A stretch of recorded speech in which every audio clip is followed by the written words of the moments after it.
Kung dati, tagong-tago, ngayon ay naku, nahuhuli ka balbo na pala ang dalawa.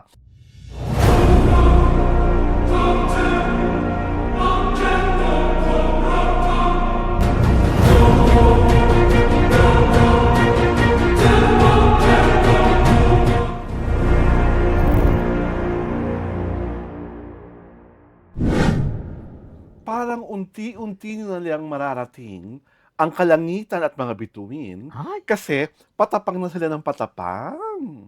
Kung dati, tagong-tago, ngayon ay naku, nahuhuli ka balbo na pala ang dalawa. Ito po si Arwin Ignacio, The Diva That You Love. Kasama ko ang aking kumaring Ultra Maldita hi, this is Alex Brosas. at pinapanood niyo po ang The Kitty Show, ang tarayan na talakayan ng Showbiz Edition. Eto na nga! Kung dati, hula-hulaan lang.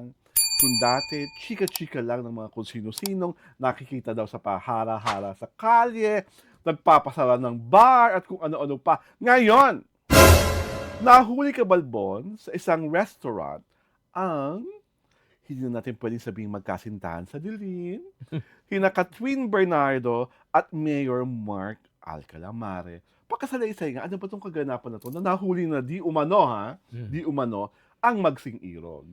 There was a report on Reddit na Mhm. isang fan. Mm. It was initially a blind item, Okay. pero very identifiable Mm. because sikat na actress at young mayor Oh, ang okay. ginamit. Teka sandali. Kayo naman mga gumagawa ng blind item, as much as possible, dapat hindi identifiable. Mm. Lalo na kung, di ba, yung blind Ay, item hindi niya. naman kadima-demanda yun eh. Okay. An actress and a young mayor. Oo. Ang ano is, nag-date from south to north. Oh, okay. Kasi nga, Lucena is south, Yes. Pampanga is north. Okay. Di ba? Ang haba ng biyahe dahil, di ba? So, Mm. ganon. Bonding time, Oo, quality time together. There were with friends. Oh. Parang all of them were 12. So, ibig Mm. sabihin, 10 yung kasama Mhm. na friends, di ba? Oo. Yung restaurant, apparently, reservations only. Restaurant. Oh. At ang sabi pa doon sa ano, Huwag na natin pangalanan yung restaurant, ha? ang sabi pa doon sa ano, Sa Reddit report, you need ano, parang sa pagkaalala ko parang 6 months to make the reservations Oh, para ma-fulfill yung reservation. ang talyada naman ng Oo. resto. Di ba? Ay, Yayamanin na yayamanin. iba. Oh. Oo. Tapos, syempre, no photos. Mm. Di ba? Pag ganun ka-exclusive. Oo. Yes. No photos. Mm. Surprisingly, may kumalat na, siguro, doon sa mga kasama siguro, mga food lang. Mhm. Mga food lang yung ano, Oo. yung Kung ano nasa picture. dulan, Oo. sa pagkainan. Oo, yun. Oo. Pero, nung inano ko sa Facebook, yung ano ng resto, ay, very recent ang photo. Oh. Si Catherine Bernardo at yung owner yata na babae, Mhm. magkasama sa photo. Mhm. Pero wala na iba. Okay. Mm-mm. Mm. So that is, parang ano, parang, yung date nila, parang, it reminded me of an actor politician Mhm. na before, long time ago, nakipag-date sa isang ano, sa isang veteran actress na now, Mhm. na ano, sa isang ano naman sa Antipolo. Very discreet yung ano, yung Si ano yung ba yan? Saka si restaurant. ano? Pwedeng pangalanan? Wag. Diyos ko, baka ano Parang eh. kilala ko eh. Oo. Gusto kong Wag pangalanan. na. Wag na, okay. Oo. Kasi mga ano na sila eh. Okay. Papunta na sa has-been. Charot! Okay. Di ba? Oh. Mm. So parang ganon. Mm. Na doon sa restaurant, very ano.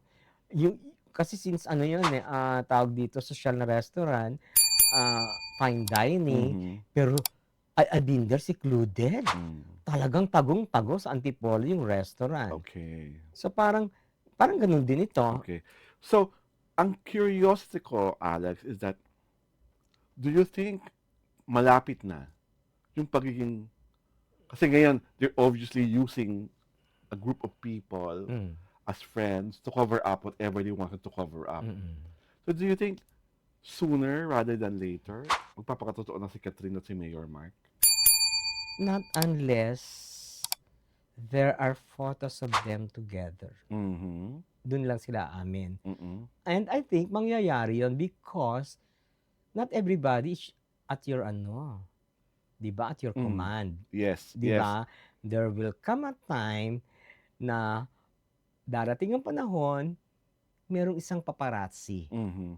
na May talagang isang tapang-tapangan, makukunan, may isang magtapang-tapangan School of Acting na, ay, scoop kukunan, to. kukunan kayo ng photo, Mhm. which you can never deny. Mhm. Only by that time, you will for sure explain. Mm. Kasi ngayon, ang nangyayari kasi, parang Catherine can never be can never have a boyfriend out of show business because Mhm. syempre may partner siya sa mga projects niya. Mhm. Di ba? I think that's a very lame excuse. Simply Mm-mm. because she's not a teenager anymore. Oo, pero you must understand, ang mga fans, they don't want Catherine to be with a guy outside of showbiz. Mm. Di ba? And ako sa akin, I would like to believe that there are more mature Catherine Bernardo fans who would accept the fact that she can have a leading man na hindi niya lover, Mm. tapos meron talaga siyang totoong lover. Hindi Hindi. pa possible yun now. Kasi makikita mo Mm. tawag dito, yung mga galawan. Kasi kung ano yon, kung tama yung sinasabi mo, matagal na niyang inamin ito. Mm. Matagal na niyang, oh sige, kasi makita tayo, di ba? Why were the trip to Australia, Mhm. di ba? Oh, nakunan sila ng picture, pero separate. Hindi yung, di ba, magkasama or magkasunod. Mhm. Separate, kumbaga, eto yung isa, tapos after an Mm. hour, darating yung isa. Mm. Yung ganun. Kaya yung sinasabi mo, it could only be true kapag nakita na natin silang magkasama ni ni Mayor Mark. Mayor Mark. Mm. Kasi apparently, ang mga fans din ng Hindi ako ayaw Hindi ako naniniwala na Mm. parang porke ayaw ng fans si Catherine. Si Catherine ay tuso. Mm. Hindi niya sinusunod ang damdamin ng mga fans niya. Mm. Makinusunod niya ang damdamin niya. Oo nga. So sa akin, hindi ako naniniwala na ang fans niya ang pipigil sa kanya at ang fans niya ang mamimili kung sino dapat niyang mahalin.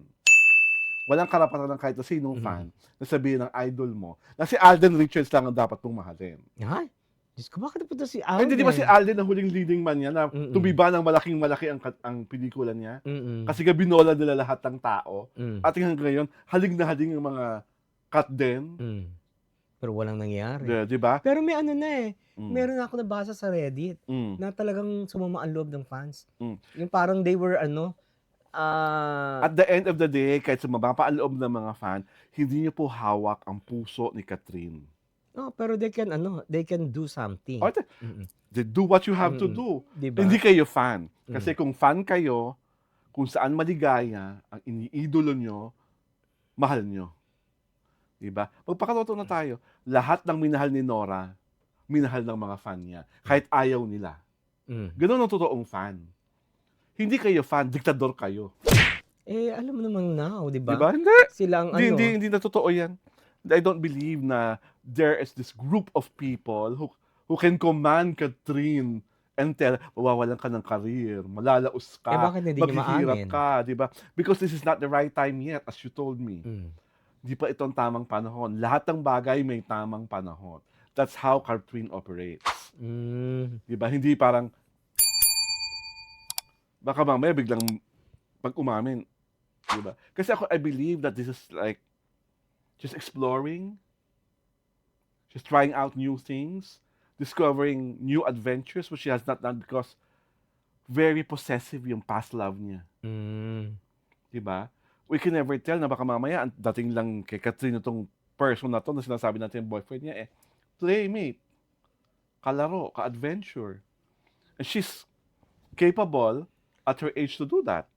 Kasi hindi na siya bata. Okay, yun din ang point, hindi ka na bata. So, why not admit your relationship? Kasi nga walang relasyon, Diba? kalaro lang. Diyos ko. Napaka-posible nun, di ba? Especially for the millennials. Are you talking from experience? I know. Diyos ko. In denial pa. Baka masalpo ko na tong ano dito. Nakakaloka. Basta babatiin ko na ulit ang ex ko. Ayan, ang in denial. Diyos ko, Lord. Nakakaloka. Wala akong contractual obligation. Ay, Di Diyos ba? ko. Baka ganun lang. nakakaloka. So sa akin, I hope more than Catherine being brave, kasi it should be Mark to lead the way eh. Kasi siya yung lalaki, di ba? Mm-mm. Dapat talaga lalaki yung unang umaamin. Kasi pag babae unang umamin, atat, presumida, Mm. atribida, Mm. di ba? Pero kung adelantada, lahat ng mga dadada at kung ano-ano Pero pa. how can this guy make amin? Eh, hindi naman siya celebrity. Hindi naman siya may interview, hindi siya matatanong. Pwede naman siya mag-amin. Napakadali namang Press umamin. release, ganon. Oo, ang dali lang mag-post ka ng picture nyo together with Oh. Katrina. Yes, we're a couple. Tapos, ganun lang naman Eh, yun. wala siyang guts. Naku, Mark, tigil-tigilan mo ako. Walang Mm-mm. guts. Para Nagbabayad ka nga ng mahal na restaurant, walang guts. Ay, para ikaw lang ang may guts na magsabi online na ano eh. Na Ganun ba yun? binati ka ng ex mo eh, di ba? Hindi siya katimora katulad mo. Di ba? Diyos At ko. dahil dyan, iniimbitahin po namin kayong mag-subscribe sa aming YouTube channel sa Diario Tirada. At syempre pa, sundan niyo rin po kami sa aming Facebook pahina. Pinapalabas po ang The Kitty Show tuwing Sabado at Linggo, alas 4 ng hapon. Ito po si Alwin Ignacio, the diva that you love. Kasama ko ang aking kaibigang Ultra Maldita. Hi, this is Alex Brosas. Maraming salamat po sa pagsubaybay, sa pagtutok, at syempre pa sa pagsusubscribe sa The City Show, ang Tarayan at Talakin Showbiz Edition.